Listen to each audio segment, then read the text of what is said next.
Breaking news. This is your late night World War III update. In the next few hours, Russia is going to do a nationwide test of their emergency alert system. Throughout the entire country, sirens are going to blare out, alerting people and signaling to them that you need to get your ass to the nearest bunker because the nuclear bombs are inbound. Now, a lot of people are going to completely disregard this notification because this is something that happens twice a year in Russia. However, I would implore people not to write it off, considering that this has only been reinstated since 2020. Now, you have to ask yourself, what could have possibly compelled the Russians to reinstate such a practice 2 years before the Ukrainian war? I can assure you that it has nothing to do with that sub 1% fatality virus thing that was going around for the last 3 years, nor is it to do with natural disasters and wildfires. The Russians, through and through, are preparing for nuclear effing Armageddon. They got the bunkers, they got the bombs, and that's a hell of a lot more than we have over here in the West. When the bombs are inbound in Russia, what you are going to see is a population that's been primed for this eventuality. They are going to descend rank and file in a relatively peaceful and orderly fashion to their nearest bunker. They're going to have the training. They're going to know what to do. Maybe not all of them, but at least more than we will here. And after they ride out the 14 days in the subway stations of Moscow, which are specifically designed to house millions of people for that very purpose, they're going to emerge, and who knows what's going to happen and what's going to be left of the rest of the world at that time. But I do believe the authoritarian regimes of the East will have greater survivability after nuclear Armageddon for these regions. So this is just a regular scheduled drill.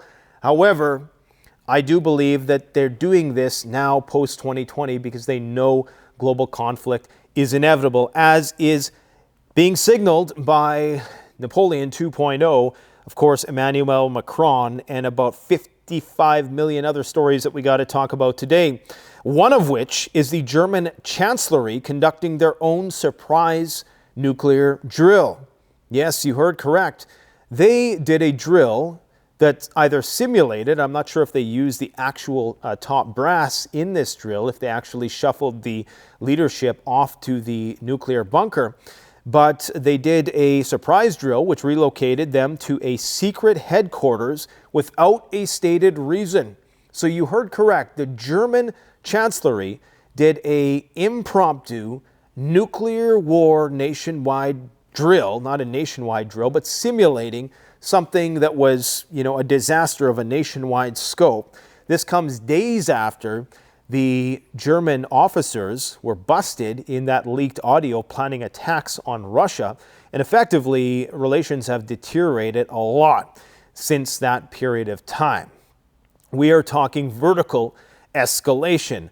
French fighter jets were intercepted in the Black Sea today. Napoleon has said some very provocative things. The Czech Republic president has committed troops. Now, we're going to go into detail about this surprise drill that they conducted because we're going to be seeing a lot more of this in the near future, but I'm going to quickly go over the headlines today.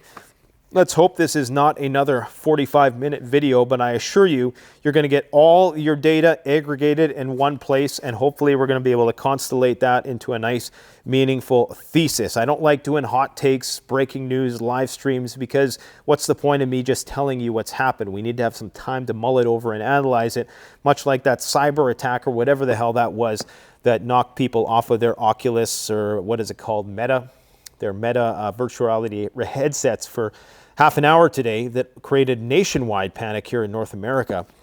If anything is going to create panic, it's going to be an internet outage. So we'll talk a little bit more about that. We got French planes intercepted over the Black Sea by a Russian Su-27, 3 French fighter jets and a reconnaissance plane, in the Black Sea. Only a day, not even a day, a few hours after the Kerch Bridge was attempted to be attacked and a Russian warship sank. We have the Russian Defense Ministry suffering from a cyber attack today that brought down the entirety of the website, and this has been ongoing for the last 36 hours. I still think at the time of making this video, it is not fixed, signaling that we might see more attacks on the horizon. We have the Czech president approving sending troops into Ukraine. So him and Macron are leading the charge. And you can bet that more people are going to start to come out of the woodwork because Victoria Nuland, Zaluzhny, Sarah Ashton Cirillo, I mean, the rats are fleeing the sinking ship. Something is going on. There's a major reshuffling of the deck. And now the replacement for Nuland is the guy, what was his name? John Bass, who was in, he was the guy who was in when they abandoned Afghanistan. So if that's not a bad omen for Ukraine, I don't know what is. A Israeli power station was struck in Haifa. This is a clear-cut message from the IRGC or Hezbollah or whoever it was that struck this power station, that when the shit goes down, your critical infrastructure is going to go.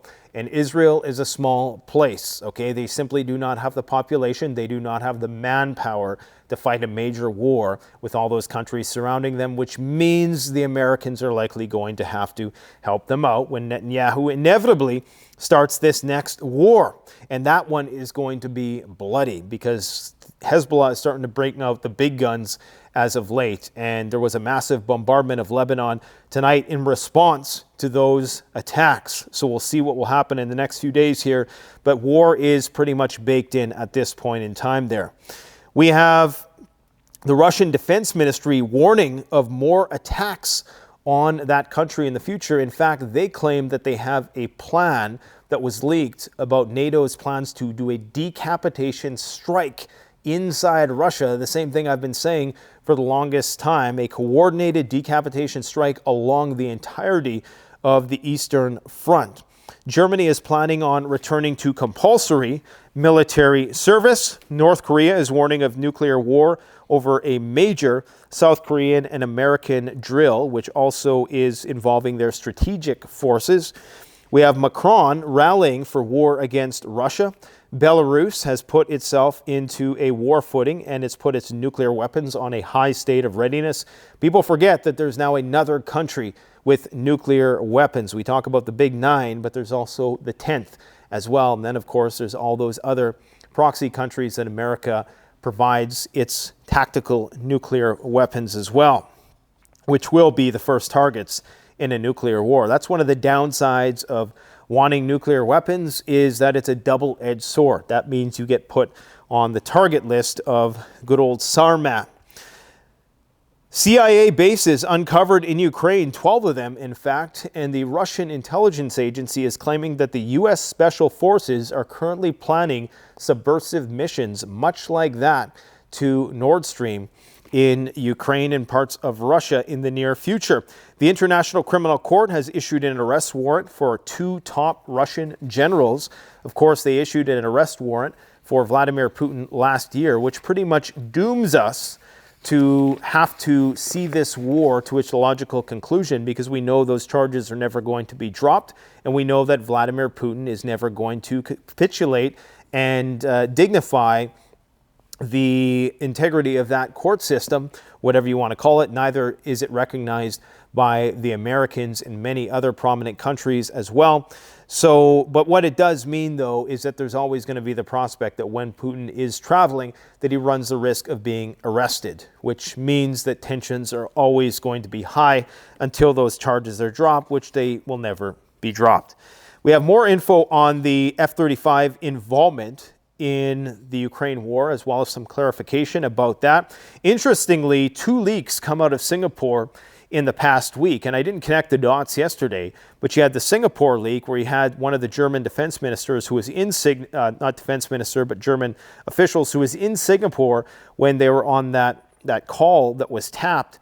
And now you have the Singaporean defense minister claiming that NATO is using F-35s to help identify targets for Ukrainians in the Ukraine war. So that's very interesting that Singapore is at the center of a lot of this leaked information as of late. Singapore, who also has a very extensive subterranean cavernous network of cities and doomsday bunkers. Tensions are escalating between the Philippines and China. There was a little skirmish there today with Coast Guard boats and water hoses. Grant Shapps, the UK Defence Minister, has celebrated the destruction of a Russian warship. This, of course, signaling they may well have been involved in it, much like the French who had their reconnaissance planes and the Americans, of course, with their F-35s. 25% of internet traffic between east and west has been affected due to underwater cables. So it's not only here where they're struggling to have access to Facebook and all the rest, it's over there as a result of 3 severed cables under the Red Sea. Now, they're blaming this on the Houthis. However, some people are skeptical that the Houthis have the technical capabilities in order to pull this off, and they're starting to blame this Iranian ship that's currently in the Gulf of Aden, which is just by the outside of the Bab el-Mandeb Strait, and they're starting to implicate them in that incident. Who knows who did it? Was it a false flag? I don't know. At this point in time, the fog of war is incredibly thick. Bitcoin has crashed 14% in a day before rebounding a little bit, but it's just a testament to the volatility of that asset class. Meanwhile, gold has reached an all-new high once again. Cocoa has increased in price by nearly 300% in the past year. Why I mentioned that? Because it's a great thing to prep. Okay, it's going to store for a long period of time if you store it in the right way, and it's very hard to find. And who's not going to like chocolate after the apocalypse? The chalk-pocalypse, that's what it's going to be for a lot of people, but not me, because I got buckets of this stuff, and I bought it when it was cheap. It's one of my 7 main powders that you want to store. And no, one of them is not cocaine, because you shouldn't do that stuff, as is evidenced by the plight of some of our leadership class right now. Russia's army is getting so damn big, they have to split it into multiple military districts to distribute the command and control of their nuclear forces, because their army is just getting too big. And there's talks that they're going to be conscripting another 800,000 after Russia, or after Vladimir Putin wins the election, I should say. We have the first documented destruction of HIMARS, the first documented, so the first actual visual data of a HIMARS being destroyed in Ukraine, which is pretty remarkable considering the Americans have 350 of these things. Now, of course, you need the ammunition, which is probably where the bottleneck is going to be created, but that's quite significant. If that is only the first one they've targeted, I presume it's not. But typically, in order to target something like that, you'd have to have eyes on it, and you'd think you'd have video footage of it. And seeing as this is the only video we got, we must presume that maybe it is the only one they've killed. But they're good at intercepting them, and it's a game of attrition. Okay, it costs a lot to shoot a HIMARS missile, maybe less to shoot it down. I don't know the details about that, but I know the Russians are quite frugal. We also have to talk about the fact that it is now 80% more, it costs 80% more to own a home than it did in the year 2000. Do you think it's 2000? Or do you think it's 2020? 80% since 2020.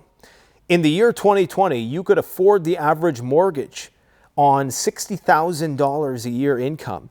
Now you have to make 6 figures just to own a home. Can you believe that? I mean, we're not too far away from We Are the 99% 2.0. Mark my words, it is coming. Now, before we talk about this German surprise drill for their leadership class, I just want to quickly reiterate with people where I stand on what exactly is going on. And I'm going to read you something I tweeted out recently. I think NATO and Russia are already in a direct kinetic war. Neither side will admit it, because when they do, they will have to act on it. They'll have to act on the tough talk, and things will immediately vertically escalate. All this talk about will we or won't we send troops or long-range weapon systems or planes or Taurus missiles, this is all for public consumption. We have to get real. This waffling about whether NATO is at the war with Russia is absurd, triply so behind Russian closed doors. It's also very likely to prime the public for accepting it. This is called the mere exposure effect. The more you're exposed to something, the greater the likelihood that you are going to acquiesce to that very thing without much resistance. This is why, this is the basis for things like predictive programming. As conspiratorial as that sounds, there's some truth to putting these ideas out there in the public, like, are we going to send troops, and getting pushback immediately, but eventually people get used to the idea, and when they're finally used to it, that's when they finally execute. Russia is obviously aware of NATO's sheep-dip troop presence. Basically, they're mercenaries or plainclothes troops, which may partly explain GPS jamming. Let me go back. Russia is obviously aware of NATO's sheep-dip troop presence and quite possibly the flying of sorties from NATO countries utilizing NATO planes, or what they might say if they got caught, Ukrainians flying F-16s, which may partly explain GPS jamming outside of Ukraine. When it becomes official that F-16s have entered the fray, the western Ukrainian border operationally ceases to exist, because at that point you cannot distinguish a NATO F-16 from a Ukrainian one, nor one carrying a nuclear weapon, for that matter. And that's when this game of unmentionables that both sides are playing, because remember, both sides do not want to admit that they're in a war with one another, because then they have to act on the tough talk, and they have to start enforcing those red lines, which only means one thing. That's when World War III officially begins. Now, German Chancellery conducts surprise drill, relocates to secret headquarters without a stated reason. What the heck could this be about? It's a move that caught the attention of both national and international observers. The German Federal Chancellery today executed an unexpected emergency drill.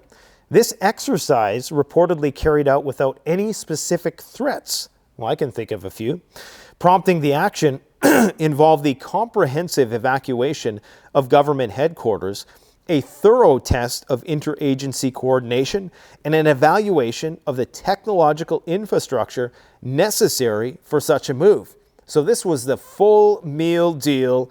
We got to prepare the next Führer to get his ass to the bunker, okay? Drill details and objectives. The exercise aimed to test the readiness of the German government to operate from an undisclosed location in case of emergency. Of course, all of these countries have secret bunkers for their leaderships, except here, I don't even know what the hell we have here. I'm sure we got something. There's a lot of land. There's a lot of place to dig bunkers. I can tell you that much. But I just don't know, with the incompetence of our government, if they've even thought this through. Authorities practice the evacuation process, ensuring that all essential personnel could be moved quickly and efficiently. If the government is doing this, we need to do this with our families. Anything that the government is doing, anywhere we're spending money, that's how you proportionally, if the government has a strategic reserve, whether it's gold or strategic medicine or food, you need to emulate that, okay? Sidebar. This drill also tested the functionality of technical facilities and the interaction between different authorities, highlighting the importance of seamless communication and operational capabilities in crisis scenarios. The spokesperson for the Chancellery emphasized that this was a routine precautionary measure, not spurred by any immediate threat or concern. Well, if it was routine, do you think it would be a good idea to notify the public in advance so it didn't catch people by surprise?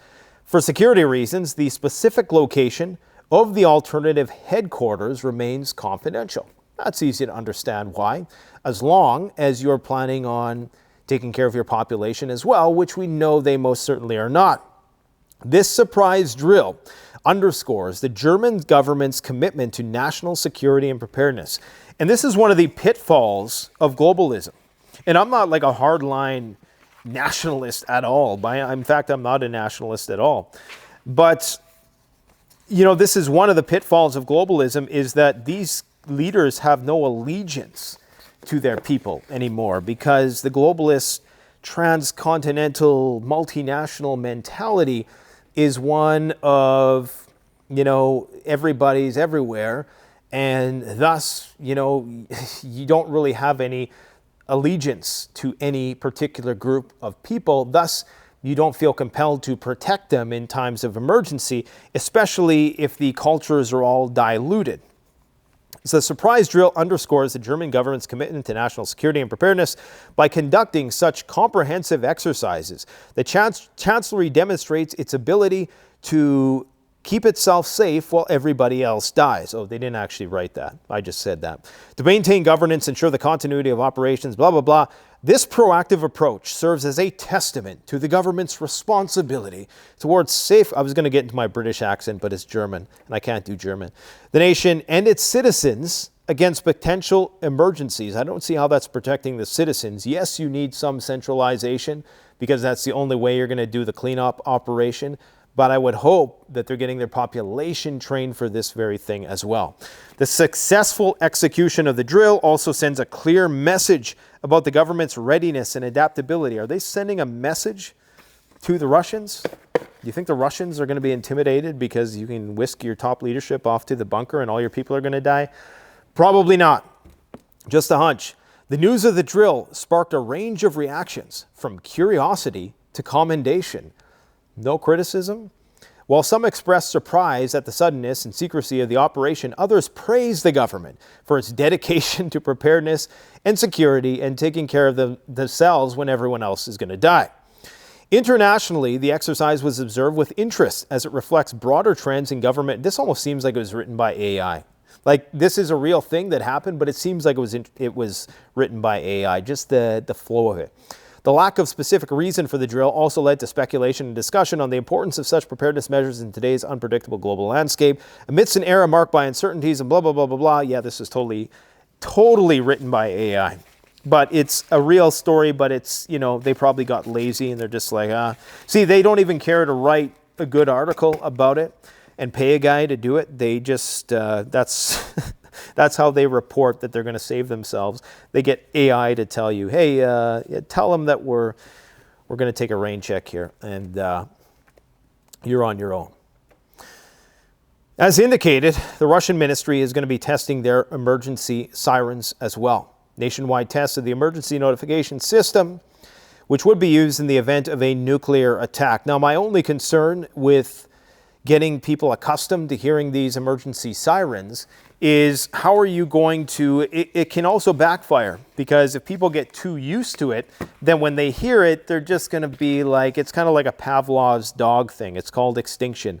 The reaction, the conditioned response diminishes if there is no real action taken thereafter. So unless people are actually physically running to the bunkers and they don't just ignore it, it could be potentially counterproductive, but I'm sure the Russians have thought about this. Belarus is also preparing their nukes. The president of Belarus, Alexander Lukashenko, has signed a decree on switching the state bodies and other organizations to wartime conditions.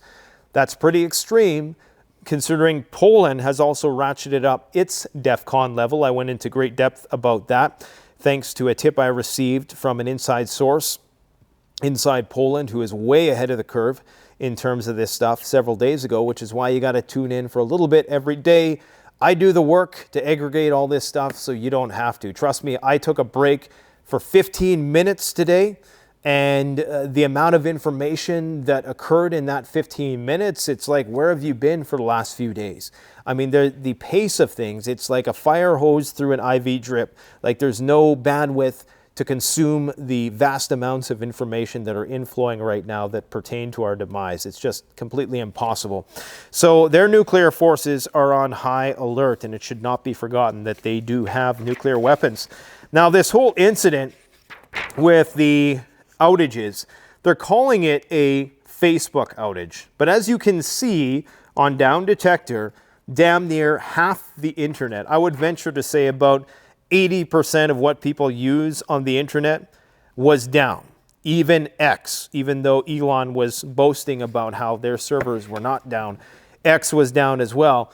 So something in the internet pipeline upstream from which all of these services are connected, that is where the failure was. Was this a cyber attack? I don't know, but this could have been a message sent. This is exactly what you would see in the run-up to a conflict. You would see nations sending subtle hints like this, and perhaps not so subtle. in the future, when it starts really doing damage to critical infrastructure. This is what we're going to see in the run-up. Because, of course, again, neither side wants to admit that they're in a state of kinetic direct war. Because, of course, if they do, they then have to act on it. And because both sides are likely listening in on the other side's conversations, and neither side wants to give up their sources, they're not going to let on what they know about the other side. So they very well may allow the other side to go through with its plan and then try to interdict on the basis of the information they have. This is why the misinformation and disinformation game is so important. In fact, if I was the Russians, I would strongly be thinking about and considering whether or not that supposed German leak wasn't just misdirection in an attempt to lead them on a wild goose chase. Because, of course, if you know your adversary is listening to you 24/7, then why wouldn't you just make stuff up? In fact, that's the only thing you could do, is pretend like you were going to do something when you're really intending on doing something else. So we're going to see more cyber attacks in the run-up to Armageddon. Now, Meta is claiming that it has something to do with a deadline for large technology companies to fall in line with the European Union's new Digital Market Act. That could be. Of course, this didn't happen in Europe. As far as I know, Europe's struggling with its communication with the East due to the 25% internet outage as a result of the 3 cables that went down under the Bab el-Mandeb Strait. But that's the excuse they're using. And recall that most of these companies are not going to admit when a cyber attack has been conducted against them because, of course, that carries with it potential legal liabilities. And it's just scrutiny that you don't want to have, especially if you're publicly traded. Now, an Su-27 fighter jet, a Russian Su-27, escorted a French flying radar over the Black Sea, as well as multi-role Rafale S fighter jets. I think there was 3 of them. So this, of course, on the heels of what was an attempted attack on the Crimean Bridge, which was thwarted. However, they were able to attack a warship. And in fact, we don't have all the details on the Crimean Bridge yet. They're starting to enforce their strict no uploading of video guidelines as they do in Ukraine since the war is spreading there. So this, of course, implicates NATO in that. So this is what I mean. We're in a direct state of war. Macron is basically taking the mask off. He's rolling the dice because he sees the Newlands falling, the Cerullios falling, the Zaluzhnys are getting shipped out. So I think they see the writing on the wall and they realize that we have to do something, and they're calling Putin's nuclear bluff, which I think at this point in time is actually not a bad bet from their perspective because they know the Russians don't want nuclear Armageddon.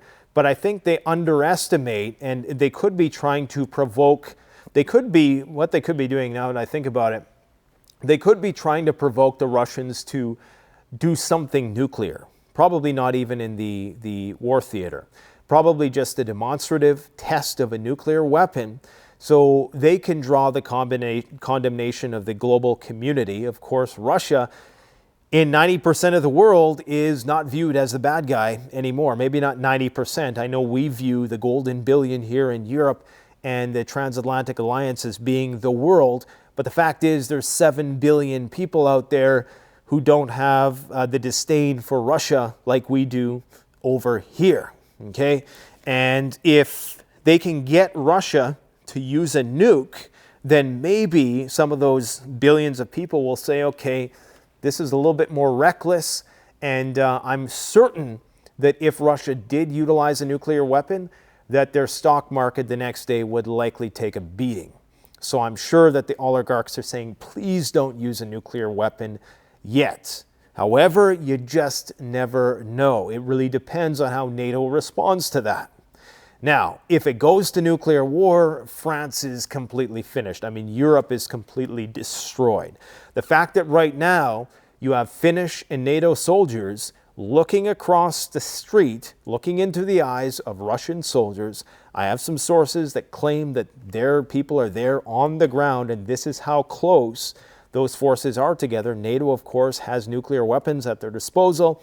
The Americans now have free reign in Finland's bases, and this whole steadfast defender thing stinks to high heaven with respect to a possible simulated or preparing for an actual strike, a decapitation strike on the Russians. Now, that is exactly what a politician within the Russian government believes is ongoing. Talk about that in just a minute.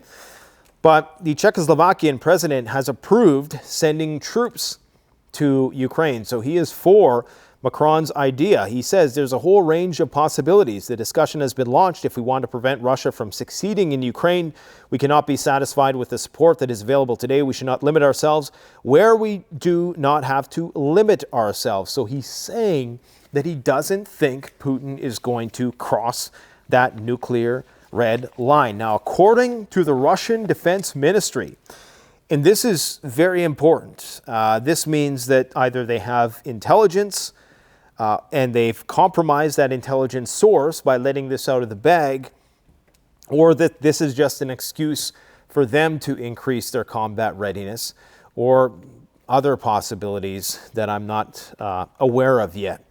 Moscow has unveiled a potential plan of NATO's global strike and decapitation strike against the Kremlin.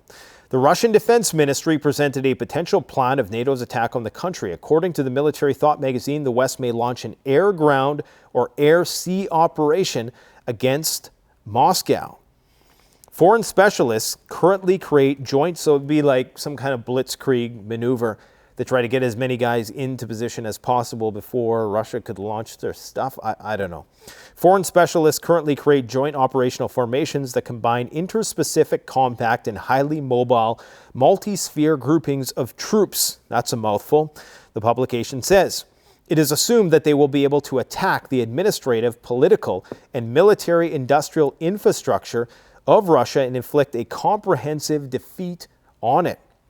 The attack will begin with an air offensive operations, which makes sense because they're currently doing all of that Air Force training where they simulate them flying from highways and distributing their forces. Air forces will be used first as they serve as the most maneuverable and adaptive types of troops. Before the active stage of the offensive, the enemy will resort to various provocations, and let me just fix my microphone here, and aggressive actions. In addition, the enemy will strengthen all types of reconnaissance, including air reconnaissance, carried near the Russian borders, which is what, of course, we've seen today.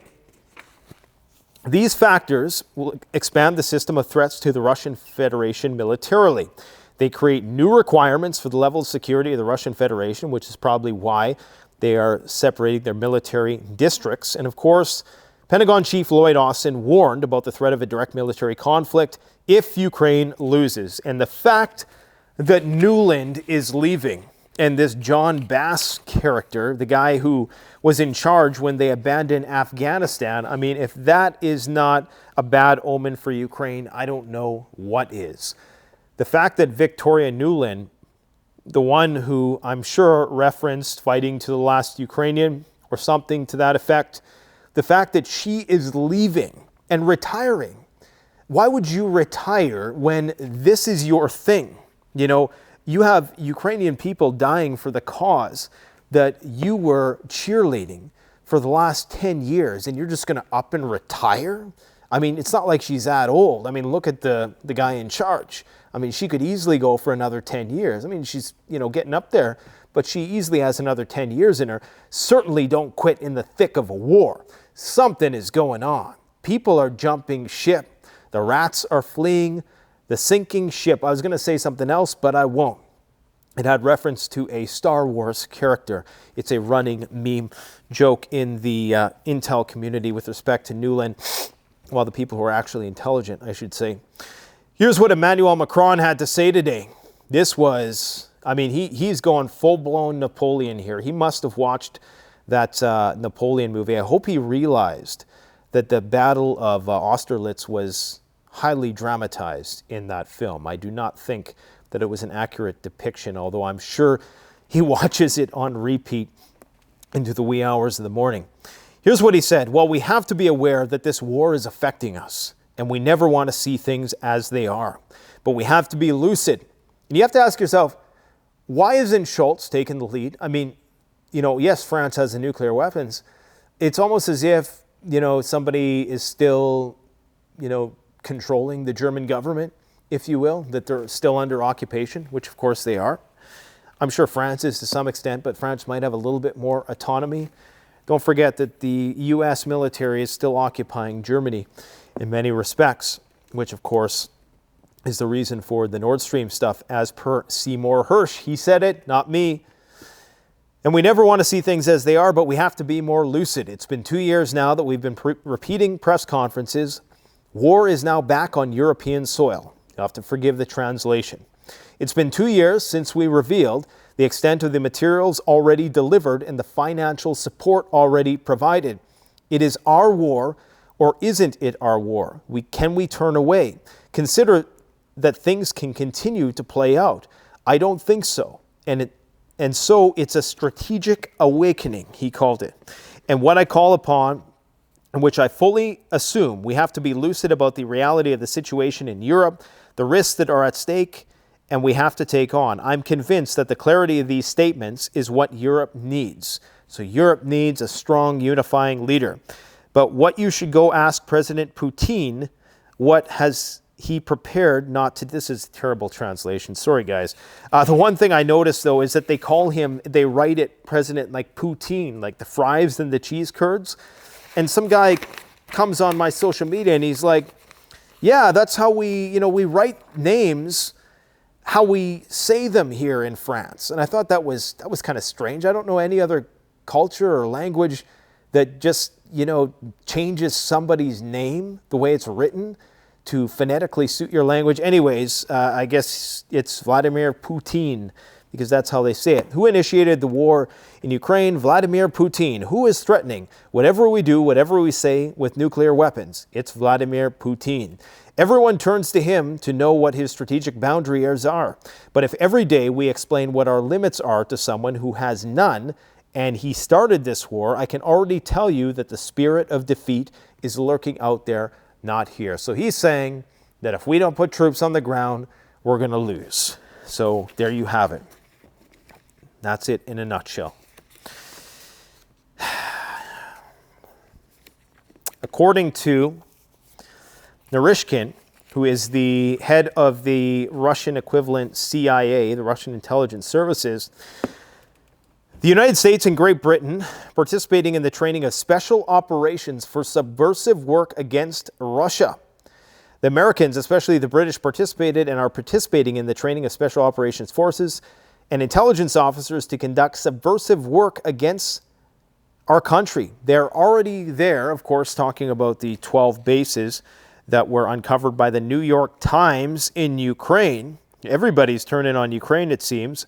Thus, according to the head of the department, the Nord Stream and Nord Stream 2 gas pipelines were blown up by Anglo-Saxons. As for the United States, they are creating a wide intelligence network, both on the territory of Ukraine and in other countries, including those that border Russian territory, probably Poland and the Baltic states and Finland. The fact that American intelligence services participated in the training and retraining of Ukrainian intelligence officers is obvious. So clearly Russia knows that the U.S. is involved here, okay? Remember when Victoria Nuland was bragging about you're going to see surprises in Ukraine?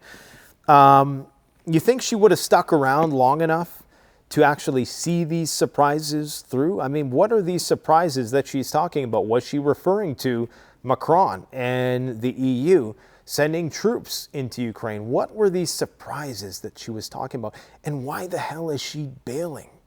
I mean, something is not right here. I mean, if we see Biden go and then we just start seeing all these people go silent, man, that's a real bad look. I think it's going to be a long time before anybody trusts the United States ever again. You got people in Taiwan looking at the United States right now wondering, Are these guys really going to have our backs? Because they got a few special ops here, I guess, to try to prove a point and to try to build some trust and hopefully get the Taiwanese to confide in the Americans for their support when the time comes. But I don't think it's going to work. And this is why they can't abandon Ukraine, because the world is going to see this as a big weakness.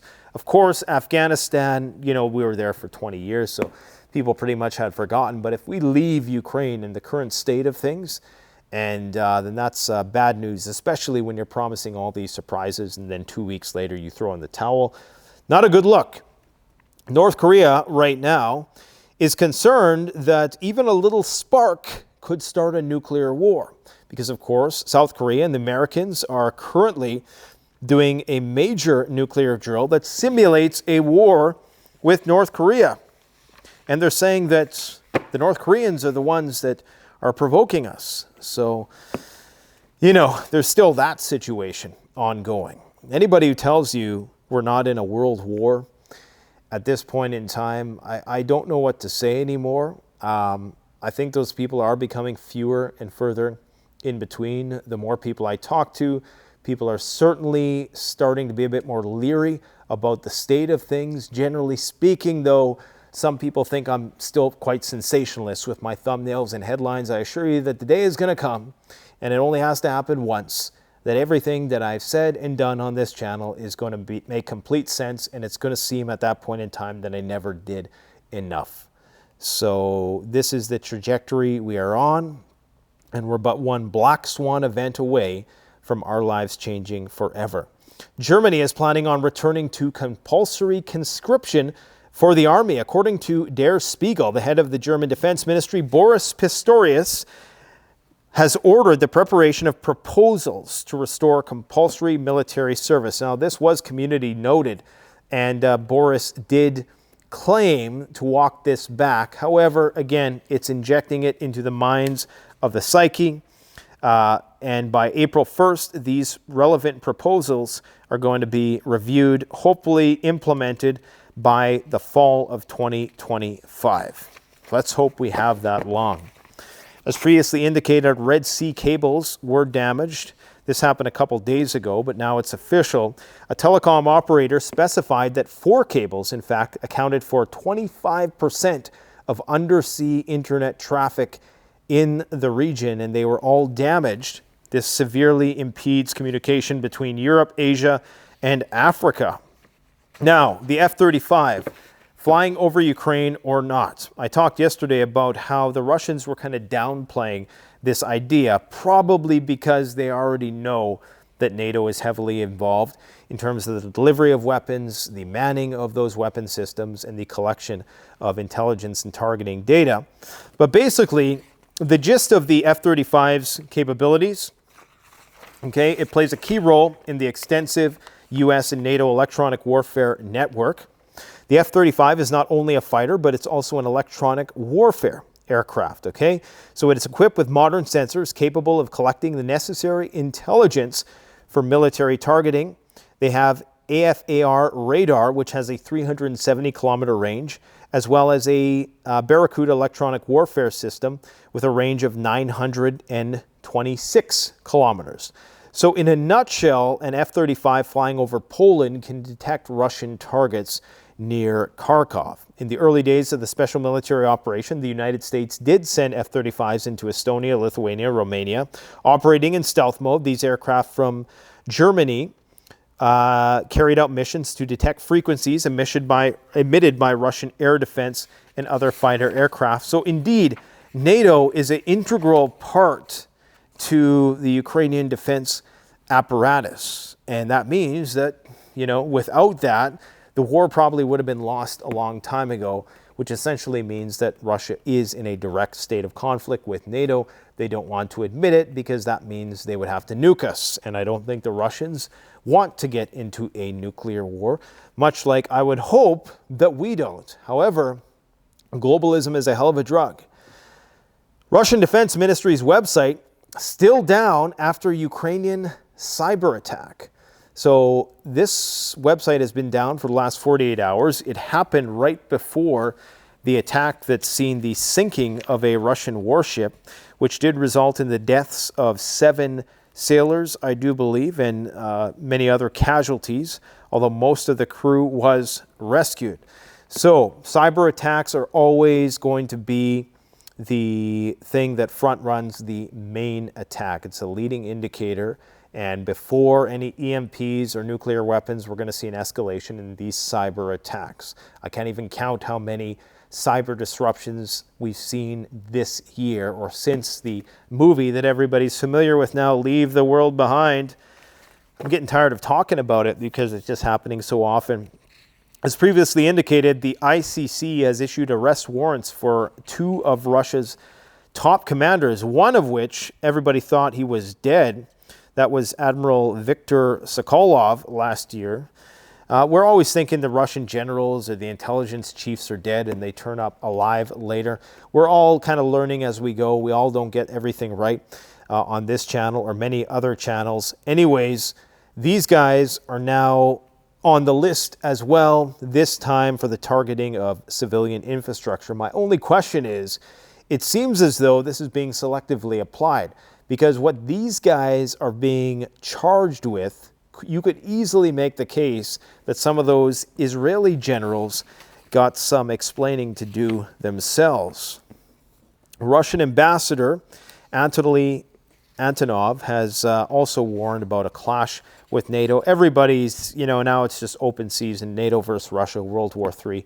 It's now a common household term. In terms of what's going on in Israel, this is pretty serious. There was a video circulating that alleged to be an attack on the Haifa airport or the power station there. However, it turned out to be just a video of that fireworks factory. And this is the problem with social media nowadays, is this was widely circulated to millions of people, and the truth spreads around the world while the lies spread around the world while the truth is still getting its pants back on. Sorry guys, it's late at night and I can't remember all my witty sayings this late in the evening, but what we know is that in fact there was an attack. The IRGC-backed militias claimed responsibility for this.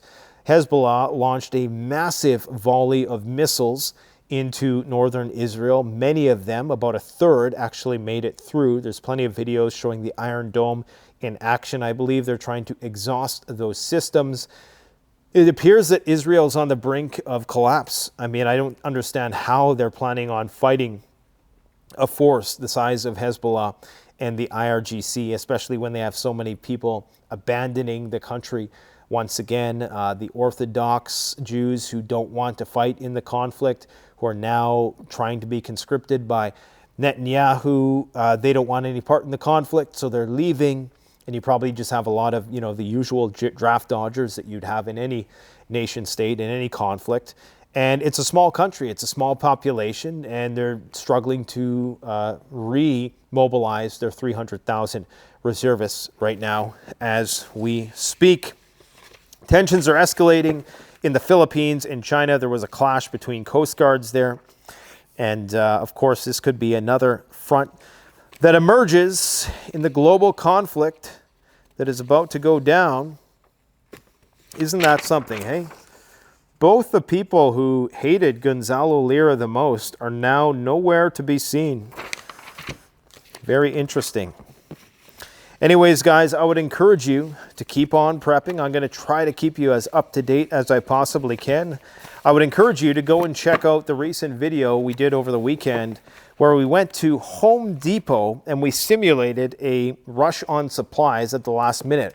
Now, the actual purpose of that video was to give you ideas on fortifications, home fortifications, and different, aspects of preparedness that you didn't consider. Obviously, nobody is going to be able to buy everything that I showed off in that video. Of course, my shopping cart, as you've seen at the end, I did not buy all those things, but I wanted to use it as a method of teaching people what sort of things you could use in a pinch like that, how you can fortify your home in various ways, and how you can do makeshift systems that can help sustain life in those types of austere conditions. So go and check that video out if you want more information. And we got a lot of great interviews coming up, so stay tuned. Thanks for watching. Don't forget to like, comment, subscribe. Canadian Prepper out.